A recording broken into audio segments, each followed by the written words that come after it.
Vineet, welcome to this show. Thank you. So, how are you, Vineet, today? സന്തോഷം. ഞങ്ങളുടെ cinema റിലീസിന് അടുക്കുകയാണ്. കുറേ മാസങ്ങളായിട്ട് അതിൻ്റെ ഒരു പ്രോസസ്സിലായിരുന്നു. ഇപ്പോൾ ഞങ്ങൾ ഓഗസ്റ്റ് ലാസ്റ്റിലാണ് ഷൂട്ട് തുടങ്ങുന്നത്.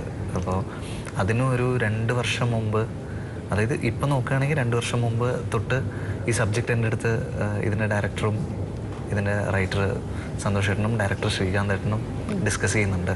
അപ്പോൾ ഫൈനലി അത് റിലീസിന് എടുക്കുന്നു എന്ന് പറയുമ്പോൾ അതിൻ്റെ ഒരു ടെൻഷനും സന്തോഷവും ഒക്കെ ഉണ്ട്. എക്സൈറ്റ്മെന്റ് ഉണ്ട്. എന്താണ് റിസൾട്ട് എന്നുള്ളത് അറിയാൻ വേണ്ടിയിട്ടുള്ളൊരു ക്യൂരിയോസിറ്റി ഉണ്ട്. എബി ഇതുവരെ നമ്മളധികം കാണാത്ത ഒരു ഡിഫറെൻറ്റ് തീമും ഡിഫറെൻറ്റ് കൺസെപ്റ്റാണ്. A boy who aspires to fly. അതെ, അതാണ് ഞങ്ങൾ കേട്ടിരിക്കുന്നത്. അതിനെക്കുറിച്ചൊന്ന് കുറച്ച് ഈ ഇൻസ്പിറേഷണൽ സിനിമകൾ ഭയങ്കര ഇഷ്ടമുള്ള ആളാണ് ഞാൻ. അപ്പോൾ അങ്ങനെ ഒരു സിനിമയുടെ പാർട്ടാവണമെന്ന് ഞാൻ നേരത്തെ തൊട്ടേ ആഗ്രഹിച്ചിട്ടുണ്ട്. ഞാൻ ഫ്ലൈയിങ്ങിനെ പറ്റിയൊരു സിനിമ ചെയ്യണമെന്നും ആഗ്രഹിച്ചിട്ടുണ്ട്. ഞാൻ ഡയറക്റ്റ് ചെയ്യണമെന്ന് ആഗ്രഹിച്ചിട്ടുണ്ട്. അപ്പോൾ ഈ സിനിമ സത്യം പറഞ്ഞാൽ നമ്മളെ തേടി വന്ന പോലെയാണ്. ശ്രീകാന്ത് ഏട്ടനും സന്തോഷ് ഏട്ടനും വടക്കൻ സെൽഫി റിലീസായിരിക്കുന്ന സമയത്താണ് എൻ്റെ അടുത്ത് വന്നിട്ട് ഇതിൻ്റെ സബ്ജക്റ്റ് ഐഡിയ പറയുന്നത്. അപ്പോൾ തന്നെ എനിക്കിത് ഭയങ്കര രസമായിട്ട് തോന്നിയിരുന്നു. പിന്നെ നമ്മൾ പറഞ്ഞല്ലോ, ഈ കഴിഞ്ഞ വർഷം ഓഗസ്റ്റിലാണ് ഫൈനലി ഇതിൻ്റെ ഷൂട്ടും കാര്യങ്ങളൊക്കെ സ്റ്റാർട്ട് ചെയ്യുന്നത്. ബാക്കി സിനിമകളിൽ അഭിനയിക്കുമ്പോൾ നമ്മൾ നാച്ചുറലി നമ്മുടെ ബിഹേവിയർ ഉണ്ടാവുമല്ലോ, നമ്മൾ എങ്ങനെ സംസാരിക്കുന്നു, റിയൽ ലൈഫിൽ നമ്മൾ എങ്ങനെയാണ്, അത് എവിടെയെങ്കിലൊക്കെ നമ്മുടെ ക്യാരക്ടറിൽ വരുമല്ലോ. ഇപ്പോൾ ഒരു ക്യാരക്ടറായിട്ട് എനിക്കങ്ങനെ ഭയങ്കര വേഴ്സറ്റൈലായിട്ട് അഭിനയിക്കുന്ന ആളൊന്നുമല്ല ഞാൻ. എനിക്ക് വളരെ ലിമിറ്റഡ് ആയിട്ടുള്ള എബിലിറ്റീസേ ഉള്ളൂ. അപ്പോൾ അതിൽ നിന്നുകൊണ്ട് ചെയ്യുമ്പോൾ തന്നെ കുറച്ചൊന്ന് എക്സാജറേറ്റ് ചെയ്ത് ചെയ്യുക, അല്ലെങ്കിൽ ചെറുതായിട്ടൊന്ന് മാറ്റി ചെയ്യാന്നുള്ളത് മാത്രമേ ഞാൻ ഇതുവരെ ചെയ്തിട്ടുള്ളൂ.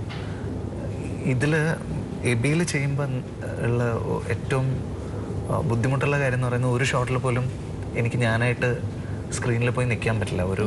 ഒന്നും സംസാരിക്കാനില്ലാത്ത ഒരു ഏരിയ ആണെങ്കിൽ പോലും എബി ആയിട്ട് നിൽക്കാൻ പറ്റുള്ളൂ. അപ്പോൾ എബി നിൽക്കുന്ന നിപ്പിനൊരു വ്യത്യാസമുണ്ട്. അപ്പോൾ അവൻ സാധാരണ ആൾക്കാർ നോക്കുന്ന പോലെയല്ല, അവൻ്റെ നോട്ടം, അവൻ്റെ ജെസ്റ്റേഴ്സ് അങ്ങനെയല്ല. അപ്പോൾ ഓരോ ഷോട്ടിന് മുമ്പ് ഒരു പ്രിപ്പറേഷൻ വേണം. അപ്പോൾ അത് ഞാൻ ഫസ്റ്റ് ടൈമാണ് അങ്ങനെ ഒരു സംഗതി ചെയ്യുന്നത്. പിന്നെ ഇതിൽ എബിയുടെ കുട്ടിക്കാലമുണ്ട്. അതായത് കുഞ്ഞെബി ഒരു 2-3 വയസ്സ് തൊട്ടുള്ള എബീനെ കാണിക്കുന്നുണ്ട്. ആ പ്രായത്തിലൊന്നും ഞാൻ വന്നിട്ടില്ല. +2 കാലഘട്ടത്തിലാണ് എനിക്ക് ആദ്യം ചെയ്യാനുണ്ടായിരുന്നത്. അത് കഴിഞ്ഞ് ഇവൻ കുറച്ചുകൂടെ മുതിർന്നു കഴിഞ്ഞിട്ടുള്ള ഒരു സ്റ്റേജ് ഉണ്ട്. ഫൈനലി ഒരു 30കളിലേക്ക് എത്തുന്ന എബി ഉണ്ട്. അപ്പോൾ ഈ ഏജ് മാറുന്നതിനനുസരിച്ചിട്ട് നമ്മുടെ ബോഡി ലാംഗ്വേജിലും വരുന്ന ചെറിയ ചെറിയ മാറ്റങ്ങളുണ്ടല്ലോ, അതും ഫോളോ ചെയ്യണം. അങ്ങനെ എനിക്ക് ഡയറക്ടറിൻ്റെ കറക്റ്റായിട്ടുള്ളൊരു ഗൈഡൻസ് ഉണ്ടായിരുന്നു.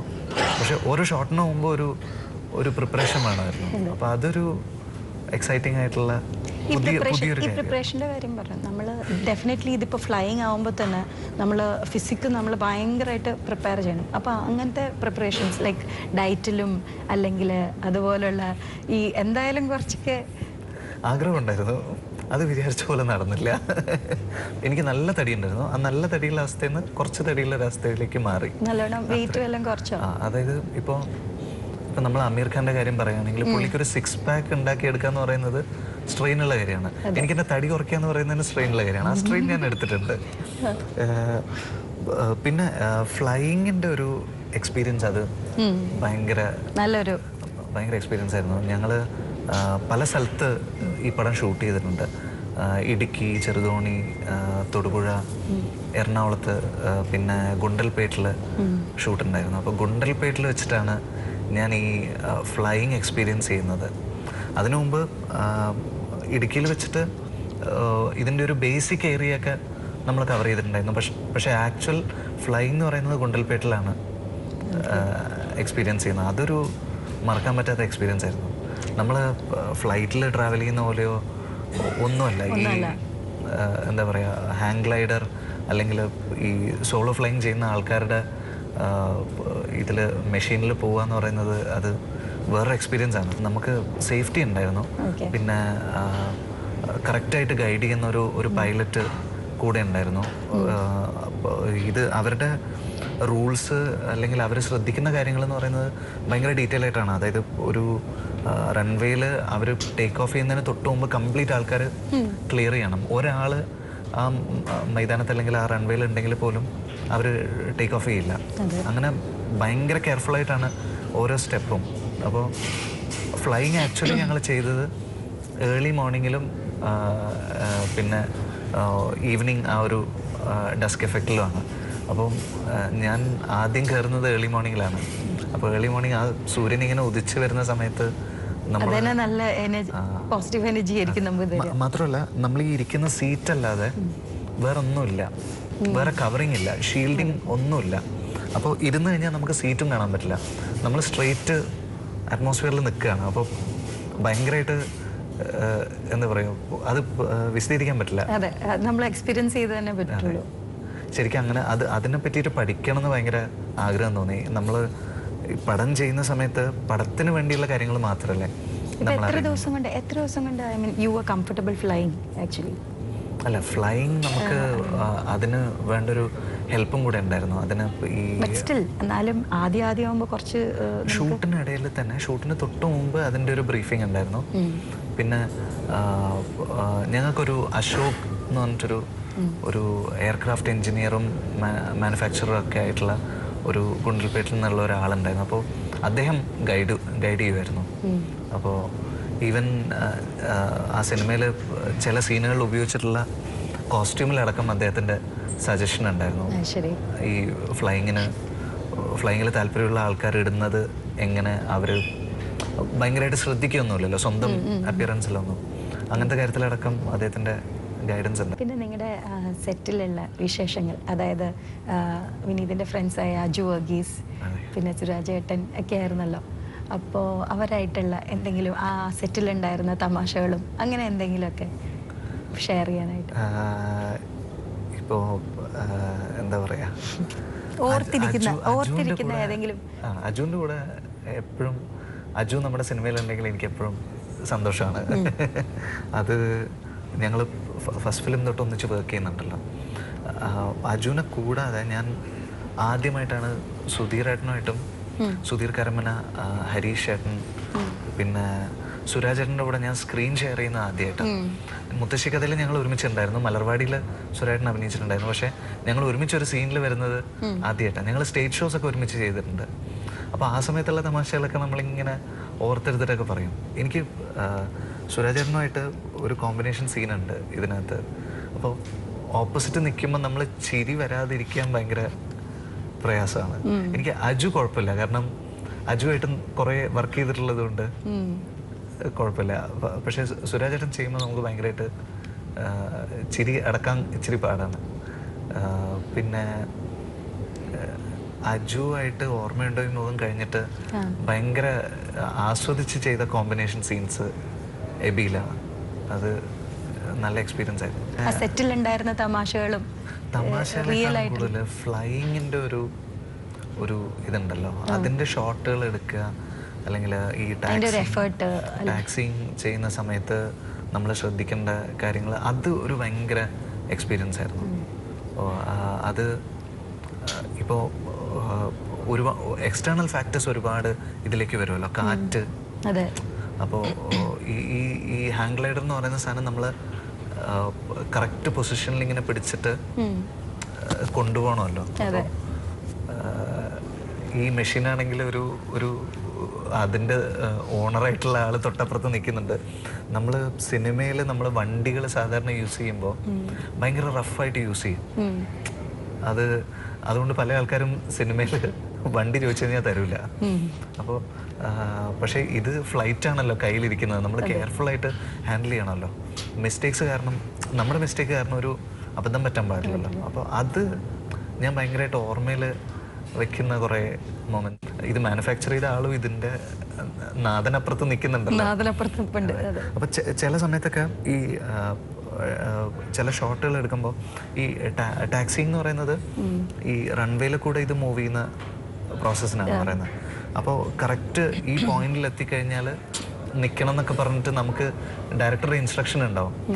ഈ പോയിന്റിലെത്തിയ നിൽക്കോ ഇല്ലയോ എന്നൊന്നും നമുക്കറിയില്ല. ഈ സാധനം പോയി കഴിഞ്ഞാൽ ഒരു പോക്കാണല്ലോ. വൺസ് ഇത് ടേക്ക് ഓഫ് ചെയ്ത് കഴിഞ്ഞാൽ അവിടെ നമുക്ക് ഒരു പൈലറ്റ് നമ്മുടെ കൂടെ ഉണ്ട്. അപ്പോൾ അവിടെ ഒരിക്കലും വേറൊരു സംഭവം നടന്നിട്ടില്ല. ഗ്രൗണ്ടിലുള്ള കാര്യങ്ങൾ തന്നെ വളരെ കെയർഫുള്ളായിട്ട് വേണം നമ്മൾ ചെയ്യാൻ. ഈ മെഷീൻ്റെ സേഫ്റ്റി നോക്കണം. ലാൻഡിങ് ഒരു ഭയങ്കര എക്സ്പീരിയൻസ് ആണ് ശരിക്കും. ഇതിപ്പോൾ ഒരു മോട്ടിവേഷണൽ മൂവി എന്ന് പറയാൻ വേണമെങ്കിൽ അല്ലേ? അതിനകത്ത് ഈ പുതിയ പറക്കാൻ ആഗ്രഹിക്കുന്ന ഇപ്പോൾ കുട്ടിക്കാലത്തെ അത് കാണിച്ചിട്ടില്ല എന്ന് പറഞ്ഞു. പക്ഷെ നമ്മൾ ഇപ്പോൾ കാണുകയാണെങ്കിൽ ഏത് എബിയുടെ കുട്ടിക്കാലം കാണിച്ചിട്ടുണ്ട്. അത് ചെയ്തിട്ടുള്ളത് ഒരു മാസ്റ്റർ വാസുദേവ് എന്ന് പറഞ്ഞിട്ട് നന്നായി ചെയ്തിട്ടുണ്ട്. അപ്പോൾ അതിൽ ഇങ്ങനത്തെ സീൻസ് ഒക്കെ ഉണ്ടോ എന്ന് വെച്ചാൽ സാധാരണ ഓരോ വീട്ടിൽ ചെന്നാലും കൊച്ചുകുട്ടികളുടെ ഇടയിൽ നമ്മൾ സ്ഥിരം കാണുന്ന ഒരു ഡയലോഗാണ്, എന്തെങ്കിലും ഒരു ഷോള് മാതിരി ഒരു സാധനമോ സൂപ്പർമാൻ്റെ മാതിരി എന്തെങ്കിലും ഒരു സാധനം ഇട്ടിട്ട് ടേബിളിൽ നിന്നൊക്കെ എടുത്ത് ഇങ്ങനെ.